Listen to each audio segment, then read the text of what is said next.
उत्तर प्रदेश की राजनीति में लंबे समय तक सपा के सारथी रहे राजा भैया को कुछ समय पहले अखिलेश यादव ने पहचानने से इनकार कर दिया। हुआ कुछ ऐसा था कि एक प्रतापगढ़ में कार्यक्रम के दौरान अखिलेश यादव से पत्रकारों ने राजा भैया के साथ गठबंधन को लेकर सवाल किया और अखिलेश ने कह दिया, ये कौन है, किसके बारे में बात कर रहे हो।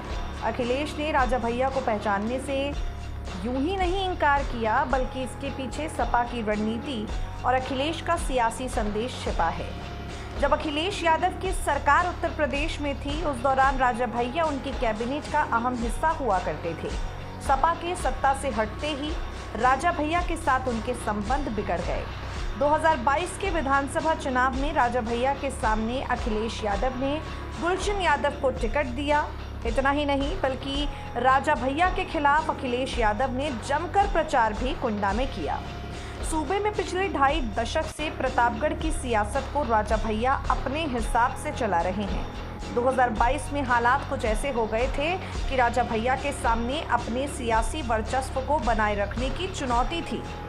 यूपी विधानसभा चुनाव में राजा भैया के सामने सपा ने चुनौती खड़ी कर दी और बीजेपी ने वॉकओवर तक नहीं दिया। ऐसे में राजा भैया गठबंधन की नब्ज टटोलते रहे। हालांकि राजा भैया ने अपना दल बनाकर चुनाव लड़ा और यूपी की 2 विधानसभा सीटों पर जीत भी हासिल की। उसके बाद से लेकर अब तक लगातार सवाल राजा भैया को लेकर उठ रहा है। राजा भैया आगे क्या सियासी कदम उठाएंगे, इसे लेकर उठ रहा है।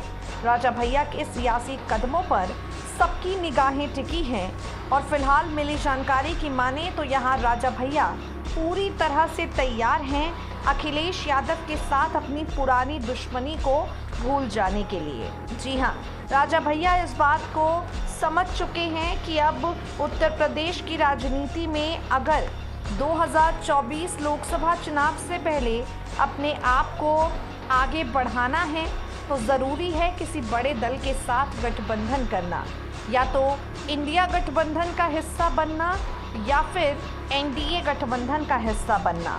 एनडीए की तरफ से राजा भैया को किसी तरह का कोई खास ऑफर नहीं दिया गया है, लेकिन इंडिया गठबंधन में अखिलेश यादव राजा भैया को शामिल करना चाहते हैं।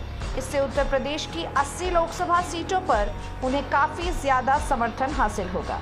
तो यहाँ पर राजा भैया फिलहाल पूरी तरह से तैयार हो चुके हैं अखिलेश यादव के साथ कदम ताल मिलाने के लिए। इसे लेकर आपकी क्या राय है, कमेंट सेक्शन में कमेंट करके हमें ज़रूर बताएं।